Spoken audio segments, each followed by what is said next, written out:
नमस्कार. सावित्रीबाई फुले शिक्षण प्रसारक मंडळ संचलित श्रावणलाल मोदी विद्यालयामध्ये आपलं स्वागत आहे. मी विज्ञान विषय शिक्षक सोनवणे विटी. आज आपण इयत्ता 9वीमधील विज्ञान भाग 1 यातील chapter number 1 law of motion या पाठातील काही घटकांबद्दल आज आपण अभ्यास करणार आहोत. In this section, we are going to take a look at number 1 speed and velocity, number 2 uniform and non-uniform linear motion, number 3 acceleration, चाल व वेग, नंबर 2 एकरेषीय एकसमान व एकसमान गती, नंबर 3 त्वरण या घटकांबद्दल आज आपण अभ्यास करणार आहोत. स्पीड अँड व्हेलोसिटी, चाल व वेग. आता स्पीड कशी करतात? आपल्याला total distance travel upon time required, कापलेले एकूण अंतर म्हणजे आपण एका ठिकाणाहून दुसऱ्या ठिकाणी जर जात असेल तर ते एकूण अंतर छेद आपल्याला ज्या ठिकाणावर आपण निघलो होतो आणि ज्या ठिकाणावर आपण पोचलो आणि तिथपर्यंत पोचण्यासाठी लागलेला एकूण वेळ कालावधी, ह्या दोघांचा भागाकार जो येईल तो म्हणजे आपली चाल, ती आपली असेल स्पीड. पुढे बघा, the distance travel in one direction by an object in unit time is called its velocity. Here unit time can be 1 second, 1 minute, 1 hour, etc. If large unit are used 1 year can also be used as a unit of time. The displacement that occur in unit time is called velocity. एखाद्या वस्तूने एका कालावधीत एकाच दिशेने कापलेल्या अंतरास या ठिकाणी वेग म्हणतात. एक वस्तू आहे, एकक कालावधीमध्ये एकाच दिशेने त्याने जर अंतर कापलेलं असेल तर त्याला वेग असे म्हणतात. या ठिकाणी एकक कालावधी म्हणजे 1 सेकंद असू शकतो, 1 मिनिट असू शकतो किंवा 1 ताससुद्धा असू शकतो. मोठ्या एककात कालावधी मोजण्यास ते 1 वर्षसुद्धा असू शकतात किंवा 1 आठवडा, 1 दिवस असेल किंवा 1 महिना, हे सुद्धा एकक त्या ठिकाणी आपण घेऊन ते मोजू शकतो. एकक कालावधीत होणाऱ्या विस्थापनाला हे वेग म्हणतात आणि velocity is equal to displacement upon time. वेग म्हणजे झालेलं विस्थापन, आपण एका ठिकाणाहून दुसऱ्या ठिकाणी जर गेलोय ते झालं आपलं विस्थापन, डिस्प्लेसमेंट, भागिले लागलेला वेळ, या दोघांचा भागाकार जो असेल तो केल्यानंतर आपला वेग किती आहे ते आपल्याला या ठिकाणी लक्षात येतं. Uniform and non uniform linear motion, या ठिकाणी एकरेषीय एकसमान व एकसमान गती या ठिकाणी आपल्याला बघायचं आहे. या ठिकाणी uniform and non uniform linear motion. Amar, Akbar आणि अँथनी नावाचे काही या ठिकाणी हे मुलं आहेत. यांनी स्वतःच्या गाडीने बघा, त्यांनी सांगितलं की स्वतःच्या गाडीने ते प्रवास करत आहे. आता इथे एक खाली टेबल तुम्हाला दिसतोय, एक चार्ट, त्यामध्ये टाईम इन द क्लॉक, घड्याळाची वेळ, त्याचबरोबर distance covered by Amar in kilometre, दुसऱ्या कॉलममध्ये distance covered by Akbar in kilometre, distance covered by Anthony in kilometre. आता 3 मुलांची नावं या ठिकाणी या टेबलमध्ये लिहिलेले. पहिल्याचं नाव आहे अमर, दुसरं आहे अकबर आणि तिसरं आहे अँथनी. हे तिघंही ज्यावेळेस त्यांची सुरुवात झाली समजा प्रवास करायची, त्यावेळेस समजा 5 वाजले होते. किती? 5 वाजता ते जेव्हा सुरुवात झाली त्या प्रत्येकाचं त्यांनी अंतर हे 0 कापलं, कारण ते जागेवर उभे. त्यांचं स्टार्ट हे 5 वाजता झालेलं आहे. 5:30ला अमरने 20 किलोमीटर अंतर कापलं, अकबरने 18 किलोमीटर अंतर कापलं आणि अँथनीने 14 किलोमीटर अंतर कापलं. परत पुढच्या 30 मिनिट प्रवास केला त्यांनी.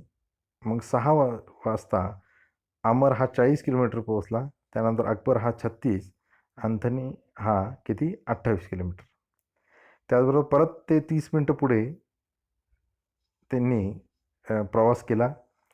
अमर हा त्या ठिकाणी 60 किलोमीटर त्याचा प्रवास झाला.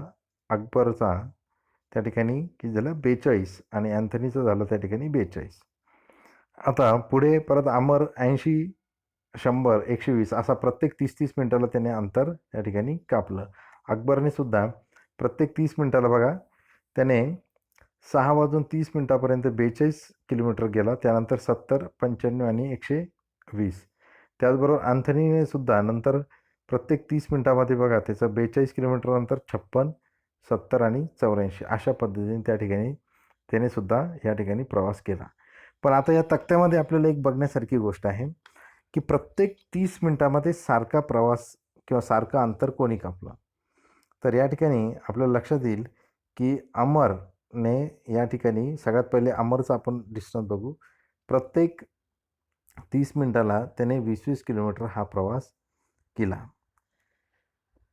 त्यानंतर अकबरचं जर बघायला गेलं तर अकबरने प्रत्येक 30 मिनिटामध्ये त्या ठिकाणी त्याचं प्रत्येक 30 मिनिटामध्ये कमी जास्त अंतर त्याने कापलं. त्याचबरोबर अँथनीने सुद्धा प्रत्येक 30 मिनिटाच्या कालावधीमध्ये त्याने सारखं अंतर हे या ठिकाणी कापलेलं आहे.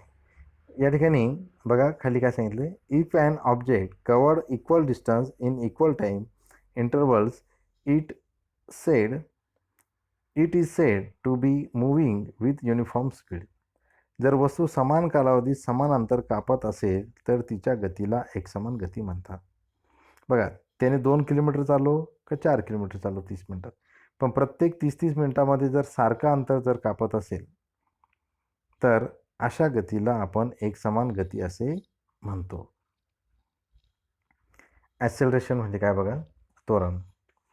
आता या ठिकाणी आपण घरीसुद्धा हा प्रयोग करू शकतो. एक तुम्हाला काय करायचं आहे माहिती का, पाईप असतो ना आपला ट्यूब, प्लॅस्टिक ट्यूब, त्या प्लॅस्टिक ट्यूब अर्धा कापलेला तो असला पाहिजे. ठीक आहे. आणि तो काय करायचा, जमिनीपासून थोडा वरती पकडायचा असं तिरकस. तो घेतल्यानंतर त्याचं एक टोक जमिनीवर ठेवल्यावर वरतून तुम्ही काय करायचं आहे, दुसऱ्या टोकाला एंडला एक बॉल वरतून तुम्ही काय करायचं आहे, सोडायचा आहे. तो सोडत असताना त्याचं थोडं निरीक्षण करायचं आहे. त्यांनी सांगितलं, observe the velocity of the ball as its roll down along the channel. चेंडू खाली येत असताना त्याच्या वेगाचे निरीक्षण करा. त्याचबरोबर इट इज द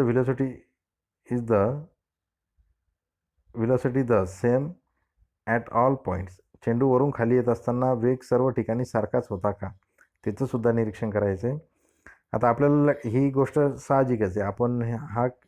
आपण सांगू शकतो की वरतून चेंडू सोडल्यानंतर तो खाली येत असताना त्याची स्पीड ही काय होत गेली, वाढत गेली आहे की नाही.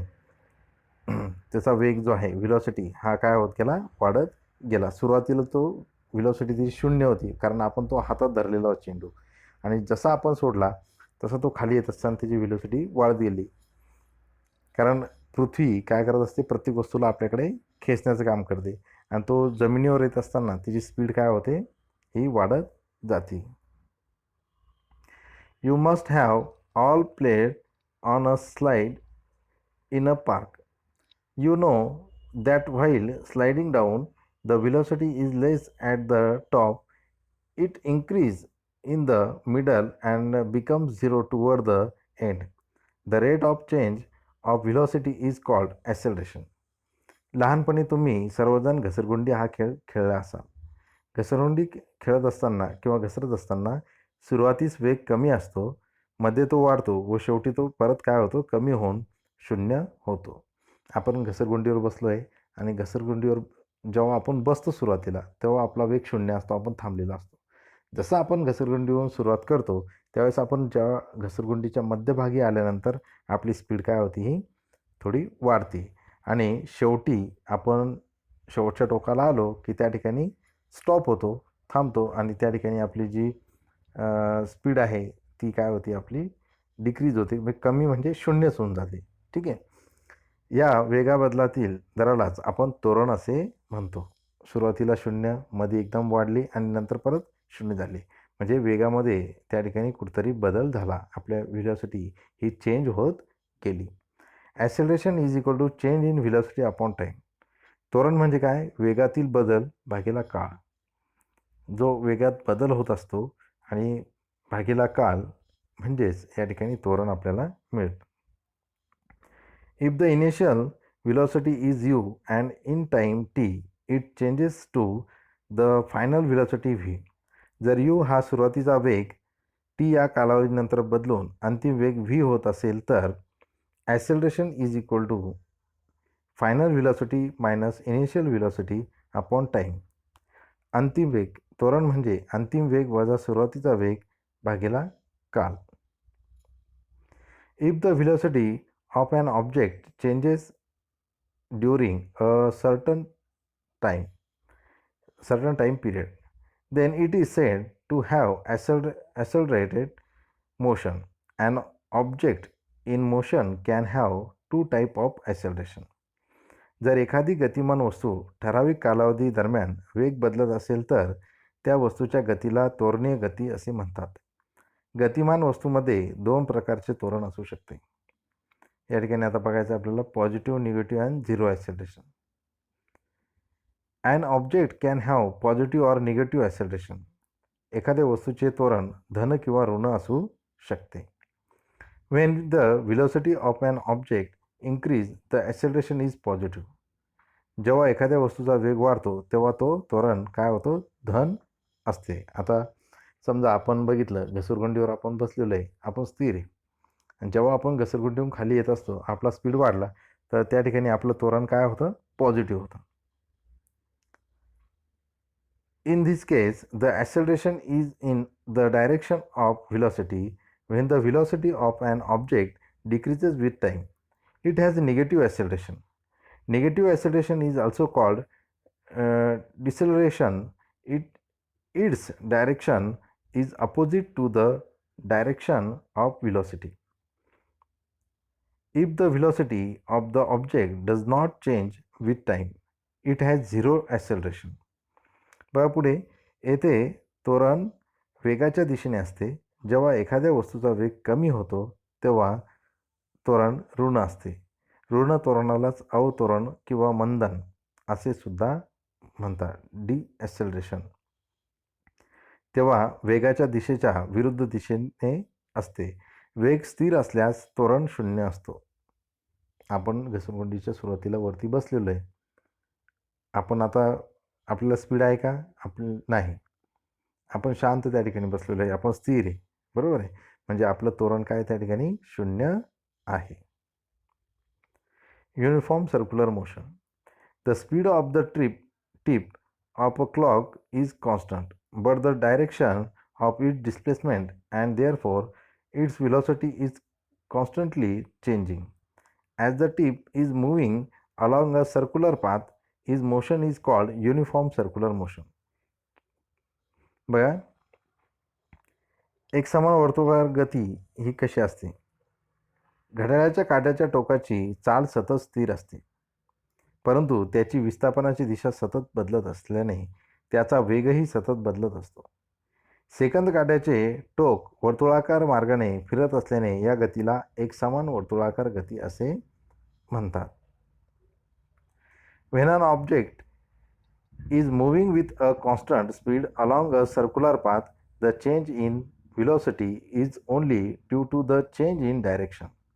Hence, it is accelerated motion. When an object moves with constant speed along a circular path, the motion is called uniform circular motion. Example, the motion of a stone in a sling or that of any point on a bicycle wheel when they are in uniform motion.